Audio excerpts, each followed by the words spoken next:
Alright, hello everyone. Welcome back to the first classical game in probably about a year. It was in Colombia. I played against an 1800 for my first game, and I had white pieces. You know, we start with b4. I've got e5 as a response, which I'm always happy to see. What I'm least happy to see is going to be, I gotta work on my arrow skills again, I guess. The one I'm least happy to see is going to be knight to f6 to start with, just because it creates such a passive game. And, I mean, it's fine, I guess, against someone higher rated, because it's going to bring me to the sort of game that I'm content with bringing towards an endgame. But against a lower rated player, it kind of just, you know, gives away a lot of the advantages I could have made in the game earlier.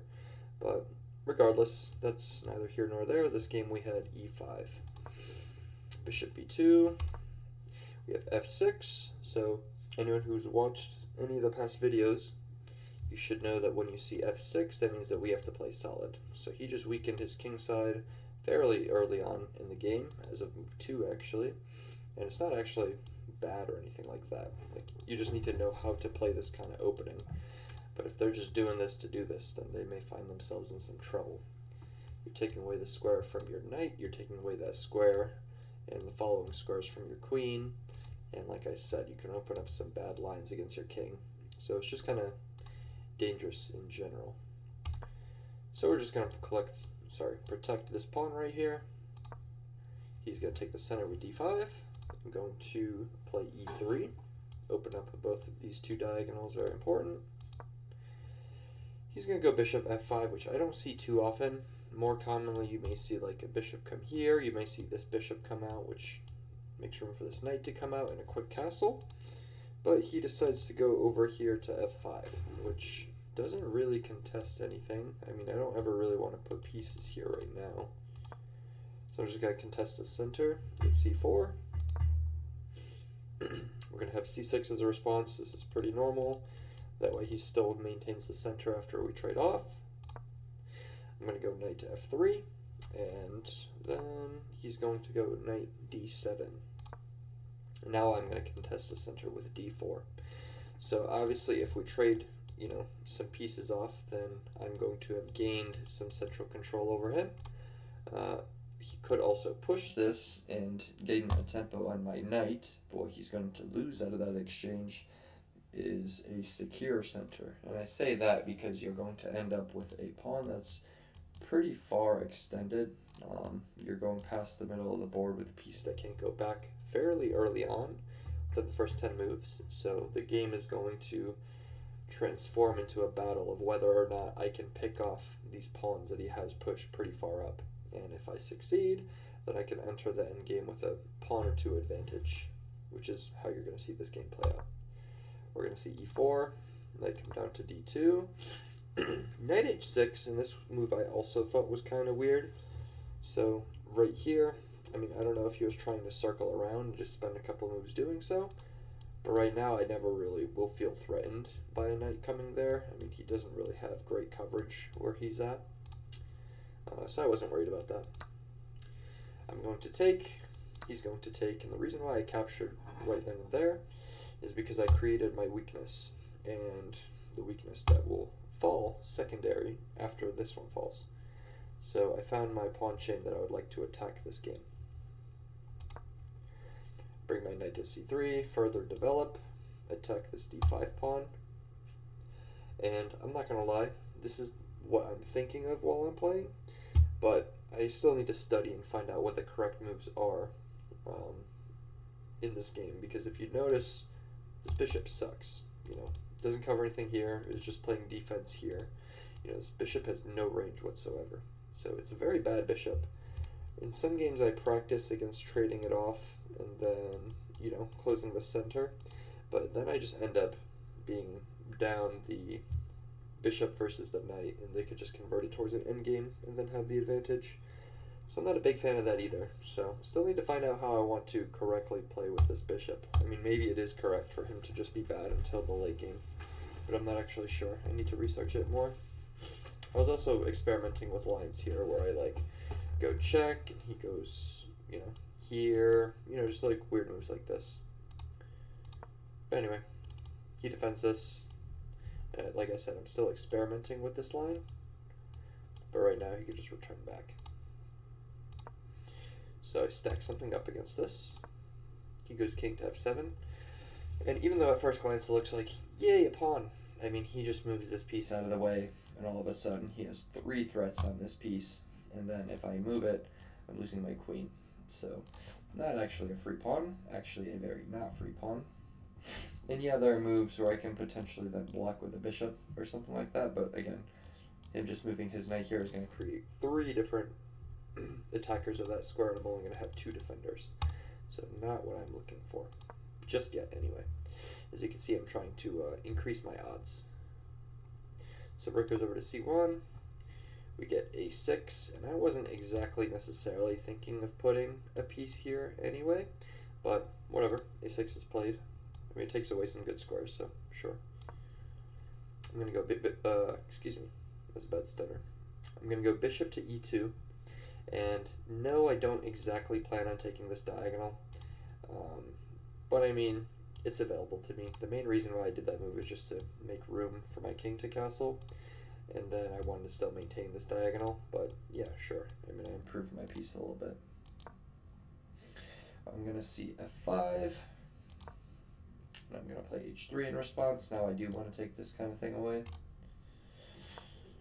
We're going to see bishop come over to e7, and the whole time this stuff's going on, I'm like trying to think of tactics that'll work, or I can pick these pieces up and then win a bishop out of the exchange. But as it stands, I mean, with the king connected to it, there's no such tactic, and you know, I don't even want to necessarily go down this exchange unless I see something a little more guaranteed.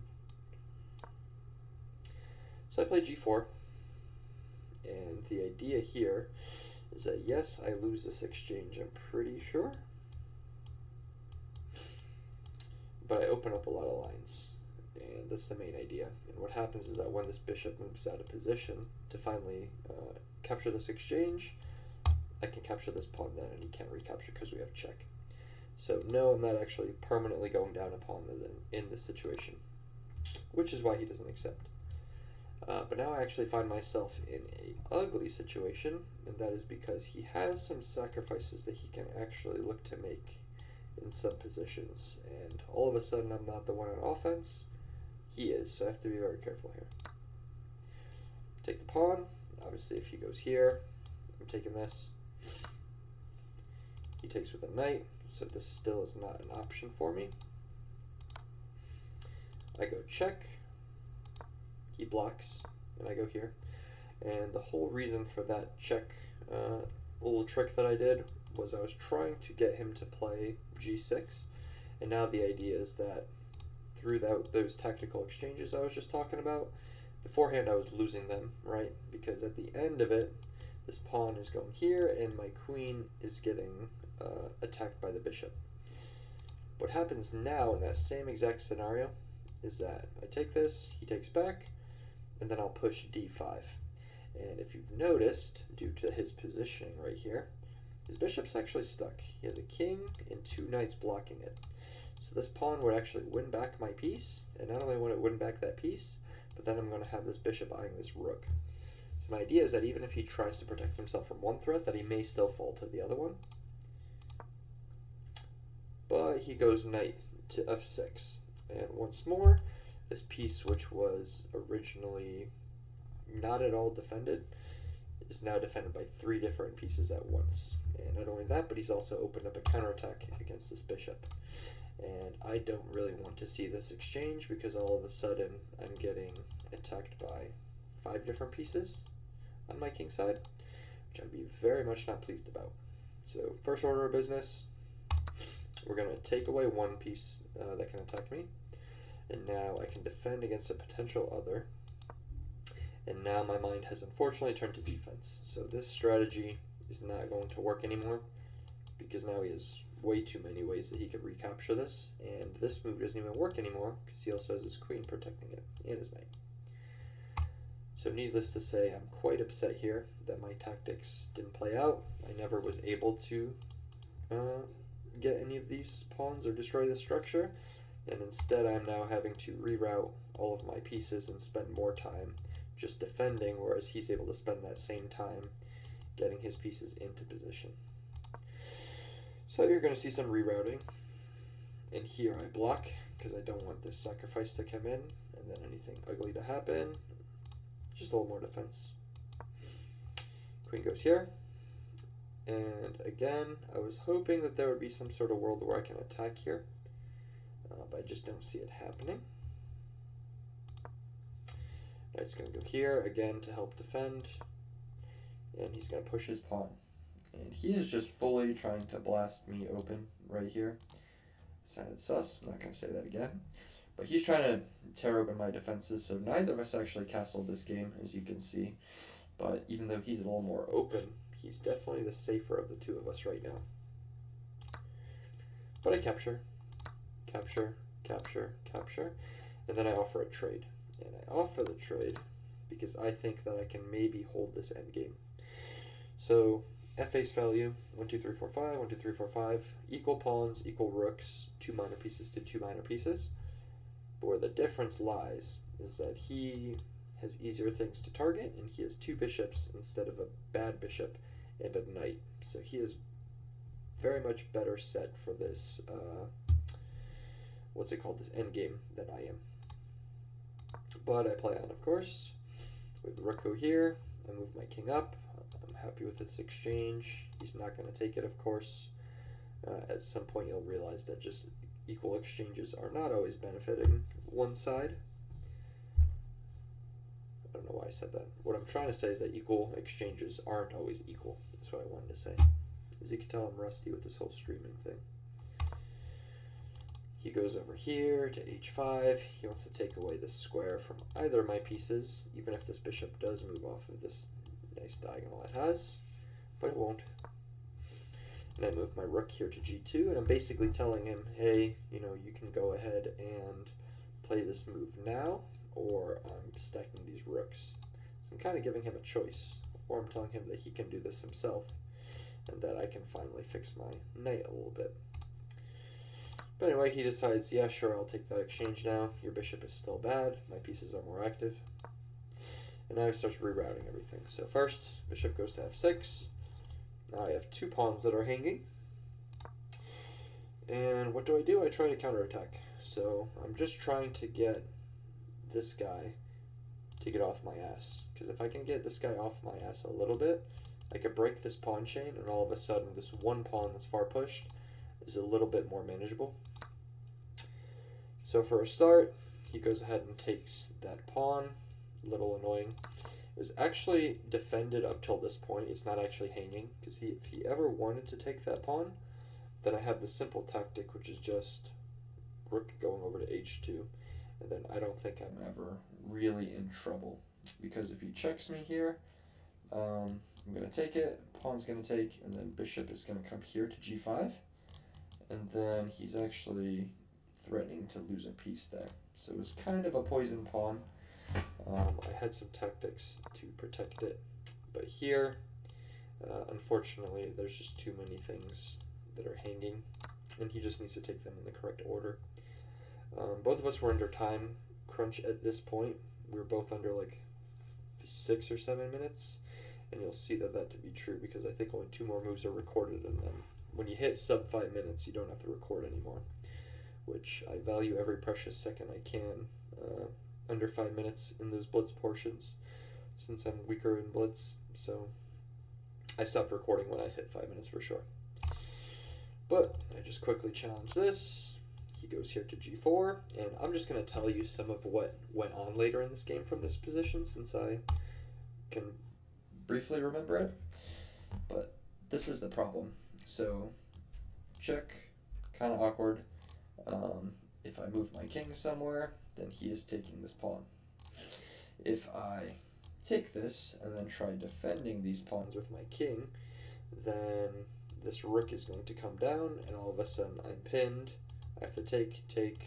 He could even sack this, and I mean, there's no easy way to defend him promoting that pawn into a queen. So what I did play here is, I'm pretty sure I took here.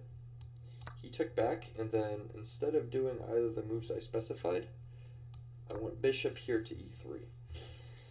And the idea with this is that now this move doesn't exist because I just take the pawn. If he wishes to take here, he can't anymore. He's going to have to either reroute this rook or go for some sort of check, in which case I am getting a pawn back. It's not the easiest for him to continue his pawn claiming adventures. And I don't remember the sequence anymore, but whatever happened, he ended up having his bishop and these two connected passers, and he got them to around these squares, and I won his rook with a tactic. I exchanged it with my bishop. So now I was up the piece exchange, but he had two pawns that were very close to promoting, and I was not able to stop them under time pressure. So he ended up winning that game.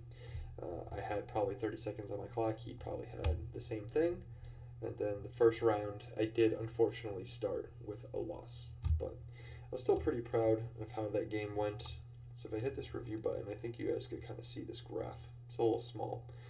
But as you can see, there were times where I was up 1.75. So my position was good in the early game. It's just that I somehow let it slip. And if I let the computer tell me where my mistake was, they don't like c3. They like the queen going here a lot more. No clue why, but they do. And then they also didn't like the queen going here now.